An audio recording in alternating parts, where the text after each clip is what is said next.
อันชาดไอ้ปูนอนปูอย่างได้ชาดละเต้ชาดลูกอันนี้บ่จนหาเดียวบ่เห็นพี่น้องเอ้ย มอนก็บ่ได้พี่น้องเอ้ยอีหยังชาดน่ะกระโตกบ่ตู้สละผีเอาแล้วไปได้ดงได้ซะหาแต่งอีกบ่มีก็คบเว้าแล้วเมียแล้วบ่มีช่วยกันหาเอากันฮักแพงกันแล้วก็ช่วยกันหาสินสอดคลอเฮ็ดได้ซะมักฮักกันได้เนาะคันว่าอันเฮามักอยู่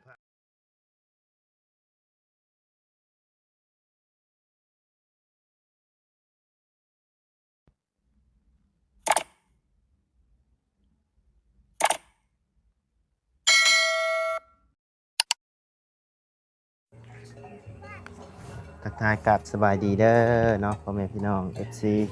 เปิดผู้สุคนเนาะบ่ว่าอยู่ในและต่างประเทศก็ยินดีต้อนรับเข้าสู่ช่องบ่ไล่คือเก่าพี่น้องพบเจอกันอยู่บ้านแก้งไข่เนาะบ้านน้องวัดใจเพิ่นเนาะพี่น้องเอ้ยมื้อนี้ก็หลังจากที่บ่ไล่ได้ถ่ายคลิปเมื่อวานนี่เนาะถ่ายคลิปน้องขายต่อนั่นแหละเนาะก็มื้อนี้ก็ได้โอกาสเข้ามาบ้านนี่เนาะพี่น้องเลยก็สิให้ทั้งน้องๆเพิ่นพาไปเยี่ยมไปยามเบิ่งเรือนซานน้องอีหยังวะน้องคำเล่น้องคำเล่บ่คำเล่กับคำแก้วเนาะพี่น้องเลยก็สิไปเยี่ยมไปยามเมืองก่อนเนาะคือจังมาอยู่เป็นครอบครัวใหญ่เฮือนหลังน้อยๆเนาะพี่น้องเลยเดี๋ยวสิให้ทั้งน้องๆเพิ่นพาไปเนาะไปนำบ่ลุงนวดไปนำบ่ฮะไปอยู่บ่ไปเหมือนกันนี่นะไปโดยสบายดีเด้อกำลังกันโฆษณาก่อนกันโฆษณาเดี๋ยวเข้าไปชวนน้องๆเพิ่นก่อนเนาะพี่น้องเลยไปให้น้องๆเพิ่นพาไปก่อนเนาะทั้งบ่บุญเพิ่นขึ้นไปหาน้องวัดใจเนาะในระหว่างที่รอเนาะพี่น้องเลยเดี๋ยวให้น้องเพิ่นพาไปเฮือนน้องคำแก้วกับน้องอีหยังบะลืมชื่ออีกละคำแหล่เนาะโอ้ยสบายดีเด้อเนาะใช้เฮือนน้องคำแหล่กับคำแก้วไกลบ่เพิ่นอยู่เฮือนอยู่บ่ปกติเพิ่นอยู่เฮือนอยู่บ่เป็นเด็กน้อยนี่อยู่เฮือนคันผู้ใหญ่แล้วบ่อยู่บ่ผู้ใหญ่เราไปให้เด็กน้อยหรือผู้ใหญ่เด็กน้อยเนาะอ๋อโอเคเด็กซ้ำนี่ไปซะป้าเดี๋ยวพาเราว่าไปนะไปโอ้เด็กน้อยหลายแท้เนาะเห็นสุเคยสอบคุณสิพาไปใช่ป่ะแกงหน่อไม้แกงแนวหรือเปล่ายังไม่ได้แกงสิถ่ายคลิปก็เลยยังไม่ได้แกงแกงขายยาสวยไม่ได้มาน้องเพิ่นว่าหาหน่อไม้มาแกงเนาะพี่น้องเอ้ยถ่าจนค่ำดิโดยลงไปเบี้ยพี่น้องเอ้ยลงไปซื้อบานประตูวงกบมาให้ทั้งน้องลังเพิ่นเนาะก็เลยทางลุงหนวดเพิ่นขึ้นไปอัปเดตเบิ่งพื้นไฟเฮือนน้องเจดีน้ำเนาะก็เลยบ่ได้เข้ามาแต่เช้าเนาะหมู่บ้านนี่ใหญ่บ่ก็ใหญ่อยู่ใหญ่บ่หมู่บ้านโดยที่พุ่นก็มีเฮือนลังเฮือนคนเอาไปว่าน้ำเข้าของเอาโอ้เหมือนคันน้ำอยู่นี่บ่มีน้ำรวมน้ำก๊อกรวมบ่น้ำกอบล้วนก็มีอยู่พุ่นน้ำบาดาลโดยอ๋อเถอะนี่หอยได้แท้เปิดทุกถั่วอยู่พี่น้องเลยเพื่อนแหละเพื่อนละใช่เพื่อนละอันเซ่เห็นบ่เงินบ่นี่คือนะตัวเซ่นี่บ่แม่นโดยไปเบิ่งน้ำกันเนาะพี่น้องเพื่อนแหละ แม่ลาว ใช่ ญี่ปุ่นน่ะ ไปเลาะหมู่บ้านทุ่งคอยม่วนบ่ จังว่านี่นะโหมวนนะ แม่นบ่ได้ไกลเนาะ เนาะ ขอย่าง ใครอยากได้ซื้อเอามาเอ็มก็ได้ไปเลยพรเลย เว้น จะได้เขาจะว่าบ้าเอาเนาะ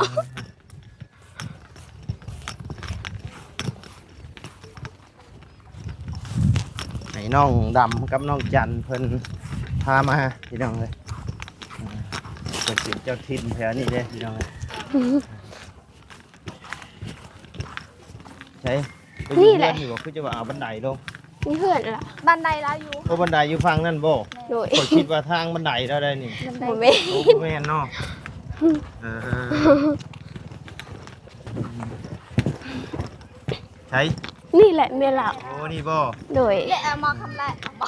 ai kia không lai nha cầm mà không cao kia lên mà lấy kia là bàเลย สบายดีเด้อ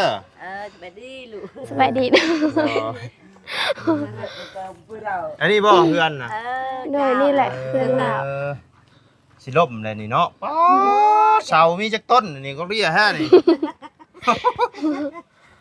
เสาเพื่อนมีจักต้นนี่ ลองนั ได้นั บบ ดู อยู่บ่ ไอ้นำไหม นับให้เบิ่งแน่มีจักต้นนี่ เอานัก สายตัว สามสิบห้า เก่า หกเจ็ดแปดเก้าสิบสองสามสี่ มันครบอยู่บ่ มีอยู่ประมาณ30ต้นพี่น้องเอ้ยเสาเพื่อนเรานี่เนาะสับลาบอยู่ เสาเฮือนของแท้เนาะ ของแท้บ่น ของแท้ของปลอมอยู่ ลูกชายบ่ ใช่ ใช้ซะน้องเพิ่นอยู่ใช้น้องคำแก้วกับ เรายังไปอาบ ไปอาบ น้ น้ำอันนี้ก็ลูกชายบ่ ำลูกชายเราลูกชาย ลูกชายผู้นี้บ่ ลูกชายคนนี้น้องลาว น้อ โอ้ ง น้อง จ้า โอ้ก็เดียวว่าเรามีเมียน่ะ น้องลา เนาะ ลา มีเมียแล้วบ่ มีลูกแล้วลูกสองคน ลูก2คน โดย อายุจักปี อยู่กันจักคนเฮือนจ้ะนี่ ประมาณ12 คน มันบ่ฮักบ่ ลูกหาเกินลูกหาเกิน เฮือนลูก นั่น เออ น้อย ลูกไผ่กับ ลูกไผ่ อันนี้ก็ลูกชาวบ่ ลูก บ่ ไผ่ แม่ลูก ลูกไผ่ ลูกไผ่เป็นเมียของเจ้านี่บ่ เจ้า เออ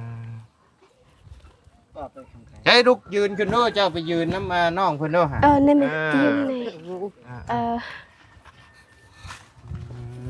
มีเมียได้ติผู้นี้ก็ มีเมียแล้ว เอออยู่กัน12คนบ่ เจ้า เออ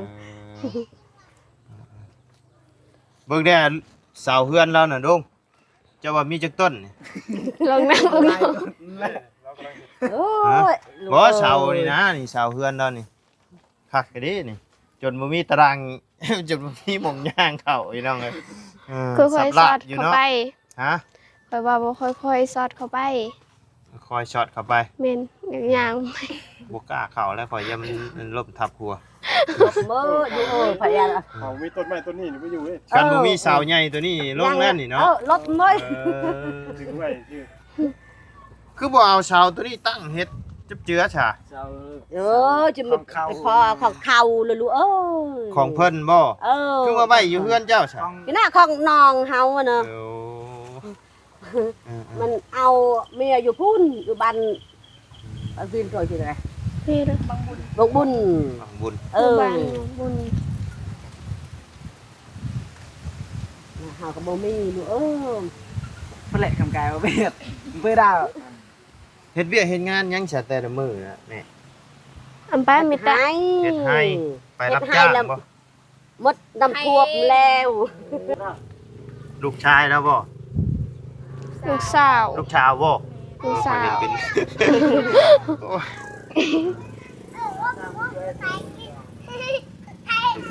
ลูกสาวลู เล ก ย กกเราเนาะ กบ ยังไงน้อยหนึงเนาะเรากันเนาะ เลย โอ้ยโอ้ยโอ้ยโอ้ยโอ้ยโอ้ยมันเห็นบ่ได้แล้วพี่น้องเอ้ยเห็นนี่แม่นช่องแดงดอดช่องปิวเด้ เปลกคำกายเอาละ ได้อีกทีเป็นเพื่อดาว จะมีลูกจักคนเจ้าน่ะ เอาละก้อนเลยเซน่ะ ตัด ผู้เลย แล้วว่า7 คน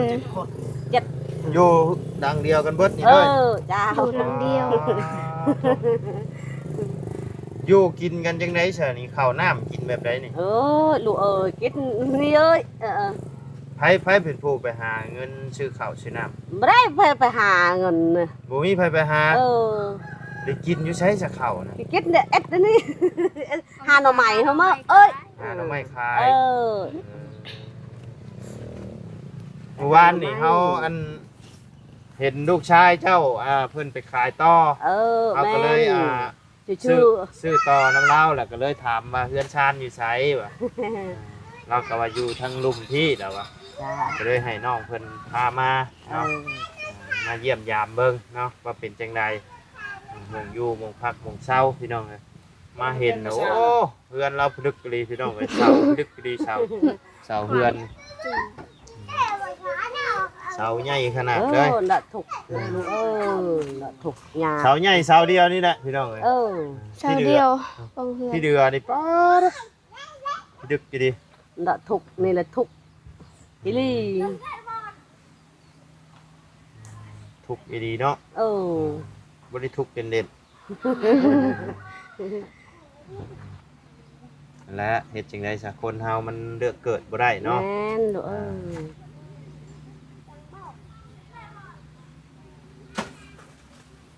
เล็กน้อยก็หลายเนาะเพื่อนดังตายนอนเรียงกันคือทหารนี่ได้นี่เนาะ เออ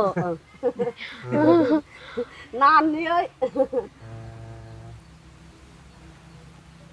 อันนี้ก็แม่นบ่ลูกเจ้าบ่ เออแม่น ลูกล่า ลู ลู ก ก ชาย ชายล่า เออ ได้ลูกลกเนาะเจ้าเนาะ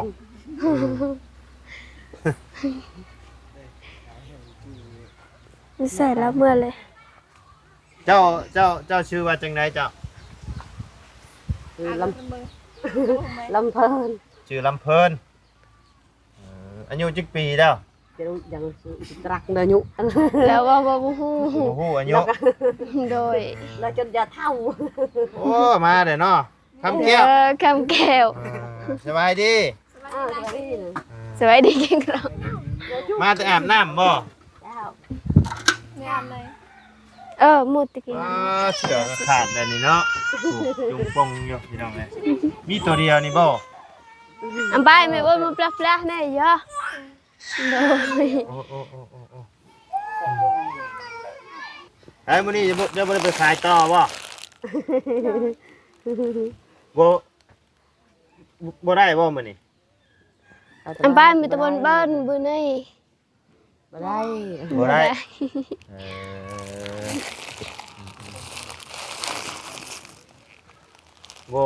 บ่มีต่อไปขายมื้อนี้เนาะ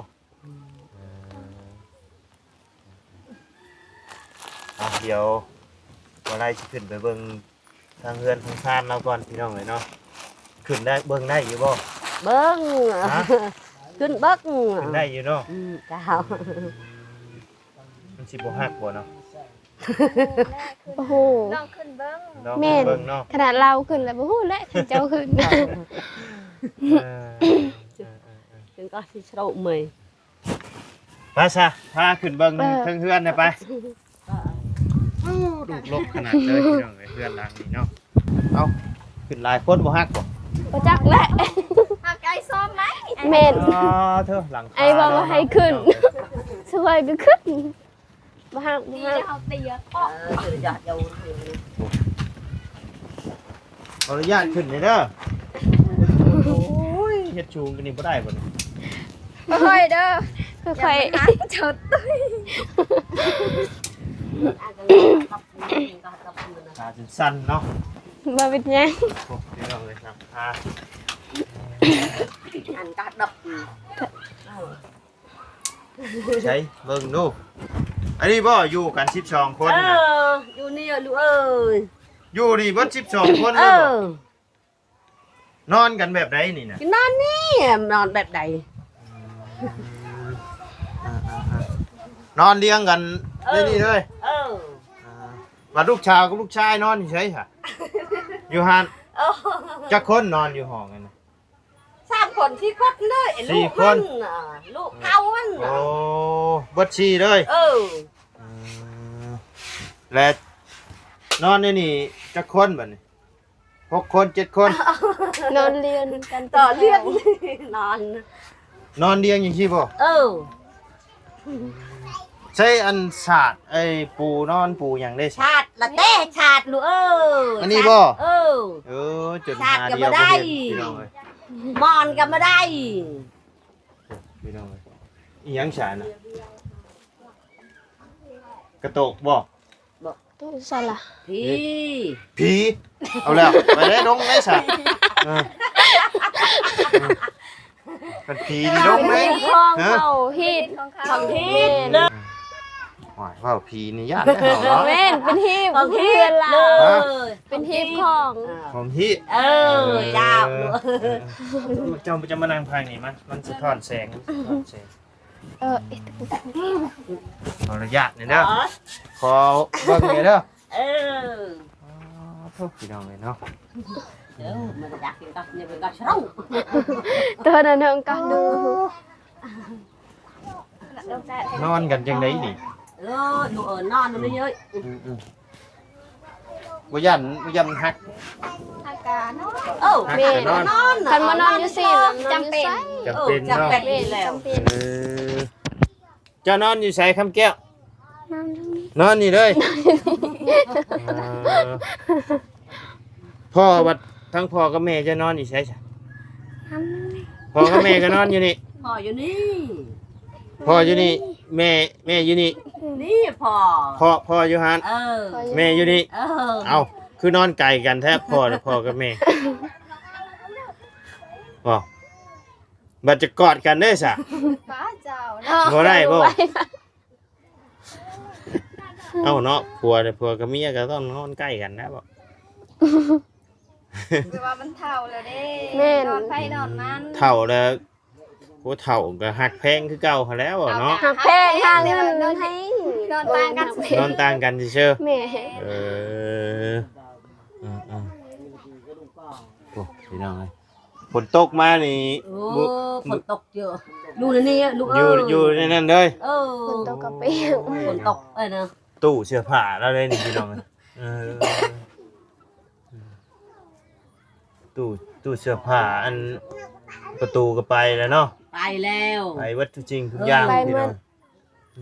น่ะทุกลูกเอ้ย ทุกข์ยากหรือทุกข์ไง ทุกยาก ทุกยาก ทุกงานแล้ว ใคร มัน ใคร ได้ ใครอยู่ขันทุกข์ยากเฮานี่ทุกข์ง่ายเฮานี่ ทุกยาก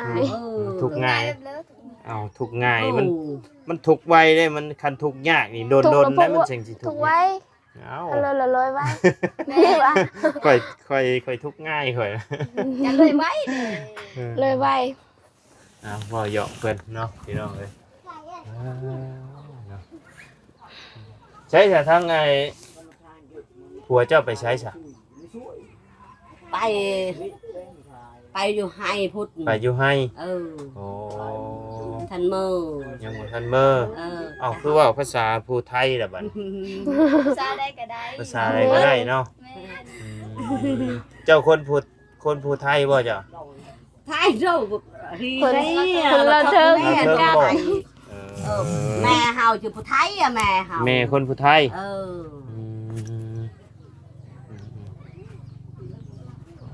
ข่อยเดียวมาที่แรกว่าเป็นประตูทางขึ้นอันนี้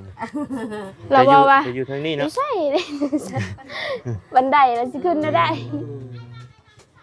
นอนเรียงกันเลยเนาะ เออ เสื้อผ้านี่ใส่แต่ตัวเดียวมื้อวานนี่เนาะเจะมีตัวเดียวนี่บ่ฮะมีตัวเดียวนี่บัดชุดนักเรียนเจ้าสิไปเรียนได้ซะจะมีหรือบ่ เรียนไหม เบิ้ล เห็นแย่อ่ะ มีบ่มีไปโรงเรียนก็ใส่ชุดนี้บ่โอ้เนาะพี่น้อง มาชุดนี้อ่ะอันนั้นนะ ชุดเดียว เออเจ้า อาบแล้วก็ใส่คือเก่าอีกเนาะมันก็คันก็โตแล้วบ่มันบ่คันบ่คันเนาะ ว่าเป็นยัง บ่เป็นหยัง ขันก็อดเอา เมนมีที่เสื้อตัวเดียว แต่ว่าเอาคันได้ใช้แล้วบ่อยากเก็บมาใช้ต่อแล้วคันบ่ซักก่อนเค ขี้ได้อย่ามันแต่ว่าต้องชักก่อนอืมคือว่าได้พี่น้องเอ้ยจำเป็นเนาะเพราะว่าอัน นี่ มันมีอยู่ตัวเดียวเนาะคันเฮาไปชักบัดบ่มีเสื้อใส่เนาะอืมบ่มีอีหยังก็ดีได้พี่น้องเพื่อนชาติเราเนาะ เอ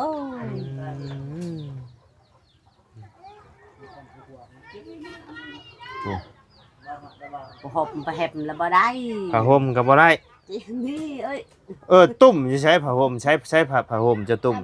มาเบิ่งดูค่ะ นั่นแหละหอบ อันนี้บ่ เออ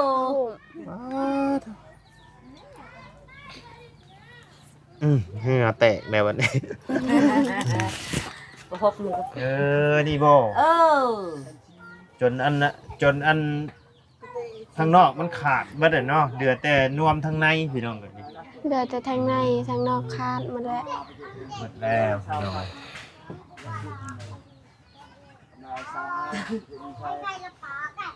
ไปเลยลงเฮาย่านผีเด้อเฮา บ่มีพี่เด้อเจ้าก็เว้าไป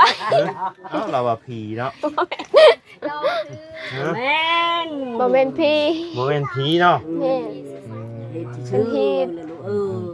เพื่อนไทยกับมีวัด เพื่อนเจ้าก็มีบ่ เพื่อนในจันก็มี เพื่อนเจ้าก็มี เพื่อนข่อยอยู่ เพื่อนปูแล้ว อยู่เฮือนปู่ข่อย โอ้ ได้หมด ได้เบิด เออ เพื่อนคอยไล่คนนี้ เพื่อนเจ้าหลายกว่านี้อีก จากนั้นเจ้าสิบ่กล้าขึ้น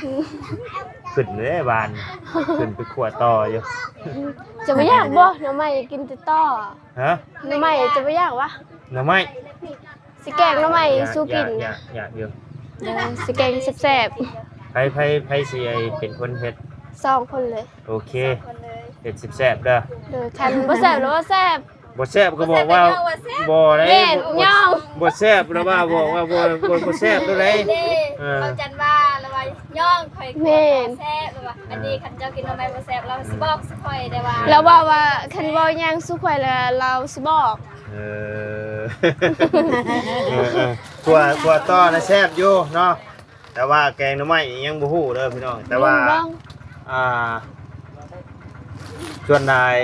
บาไลสิบ่ได้ค่อยกินแกงหน่อไม้พี่น้องบาไลกินแต่บาไลเจ็บท้องกินแกงหน่อไม้เจ็บท้องแต่ว่าคันแบบต้มจ้ำแจ่วอหย่างนี้กินอยู่แต่ว่าคันแกงน่ะบ่ได้เจ็บท้องแต่ว่าก็สิชิมอยู่เนาะสิชิมเบิ่งอยู่สีมือน้องๆเพิ่นเนาะเอามื้อนี้ก็เฮามาเยี่ยมมายามเด้อโดยว่าจังไดเนาะมื้อนี้ก็บ่มีหยังมาฝากนะมีแต่มีนี่แหละเอาไว้ลวกสู่ลูกกินเด้อ จ้า โดยเอาไปลวกสู่ลูกกินให้น้องคำแก้วกิน น้องคำแก้วกับคำแหล่ คำแดะเนาะผู้นี่ลูกหลาบ่ผู้นี่แม่นบ่ แม่ แม่น ชาย ชาย ใช่ลูกหลา ยังมีเจ้ายังมีน้องอีกคนนึง เอ บ่ อ เจ้ายังจะเอาลูกอีกอยู่บนบ่แม่ เลย ยังจะเอาอีกอยู่บ่ลูก อันไปนะนุ่งแม่เอ็ดก่อน ฮะ เขาอาย ยังเจ้ายังจะเอาอีกอยู่บ่ คือเท่าเลยลูกเอ้ย แล้ว ก็ ว่า นั่นแหละเฒ่าเลยเจ้ายังจะเอาอีกอยู่บ่ ได้จะไปตะบ้านวัดนะ พอแล้วลูกเอ้ย พอเลยเนาะดีแล้วตัวเอ้ยเอาหลายแล้วเลี้ยงบ่ไหวเลยเนาะเพื่อนก็สิฮักเลยอยู่นี่ก็ครบโลเลยเด้อพี่น้องเอ้ยครบโลเลยเนาะเพราะว่า12คนน่ะอยู่นี่เนาะคันว่าแม่นมาอยู่ร่วมกันเบิดนี่จักคน รวมหมดนั่นน่ะ12คน รวมเบิดเอ้าเพื่อนดังนั่นเด้ เพิ่นมันน่ะลูกครับ ลูกชายเพิ่น ลูกชายกับลูกไผ่ อ๋อลูกชายเราผู้นี้บ่ และลูกเราอีก2 อ๋อ คน ลูกชายเราผู้นี้น่ะนอนดังนั่นบ่ ร แล้ว วม ไผ กั สิ น นอนอยู่ เป็ นี่ น อันกะพี่อันกะมันน่ะ ลูกไผ่ไหม้แล้ว ลูกไผ่ใหม่ยังบ่ได้ขึ้นเรือน ยังมีอีกคน ยังบ่ได้จักหน่อยแล้วเจ้านะจักหน่อยสิแต่ง โอ้คันยังบ่ได้แต่งนะยังอยู่นี้บ่หรือว่า บ่ได้ แต่ง แต่ง เสียยาซอยเรา แม่น โอ้ ไปเสียยาซอย อ๋อแบบเรามาเสียหยังซอยซื่อๆแต่ว่าเราไปอยู่บ้านเมียเราบ่ เราไป ไปเฮ็ดเวียก เราไป เราไป เรา แต่งเมีย โอ้ ได้เงินบ่ได้เงิน ไม่ได้เงินแต่งลูกไผ่กันน่ะไม่ได้เงิน หาและให้ลูกชายและหา เงินยาอยู่แล้วบ่ได้ ให้ลูกชายและหาเฮ็ดจังได๋ซะเจ้าอยากได้เจ้าหาแต่งเอาเด้อบัดเฮายังหาแต่งไงเฮาหาแต่งอีกบ่มีก็คบบ่าวแล้วเมียแล้วบ่มีช่วยกันหาเอากันฮักแพงกันแล้วก็ช่วยกันหาสินสอดคลอเฮ็ดได้ซะมักฮักกันได้เนาะคันว่าอันเฮามักอยู่ภายเดียวยังว่ามีหยังก็หาไปทุบไม่ใช่ได้พี่น้องนี่เฮามักฮักกันแล้วก็อยู่นำกันแล้วก็ช่วยกันหาฮักแพงกันเด้เฮ็ดจังได๋สมักฮัก กันบ่เฮ็ดก็บ่ได้ แม่นเอาโอเคสมิตรว่าเฮากลับก่อนเด้อบัดนี้เด้ออยู่ดีมีแห้งเนาะคันมีแนวใดเดี๋ยวเฮาสิเข้ามาเยี่ยมมายามใหม่เด้อโดยไปสบายดีเด้อ สบายดีเด้อ โดยไปพี่น้องเอ้ยสำหรับคลิปนี้ทั้งบ่ไรโอ้มีหอยเนาะเอาไว้เฮ็ดหยังอันนี้น่ะ เอาไว้แต่งเฮือนละ ฮะมันตายแล้วบ่ มันตายแล้ว เอาไว้ซื้อเห็นมันงามแบบว่าหอยมันใหญ่ เอาไว้โชว์บ่ แม่ เอาไว้โซ่ อันนี้เอาไว้เวลาโจรเขาเพิ่นตำบ่ ฮะ ทำใส่งัว โอ้ใส่งัว เลยแต่บ่มีงัวก็เอาไว้ บ่มีงัวแล้วเอามาแขวนไว้อยู่เฮือน แม่นคือเจ้าว่าหั่นแหละคันมีโจรเข้ามาแล้วจนตาย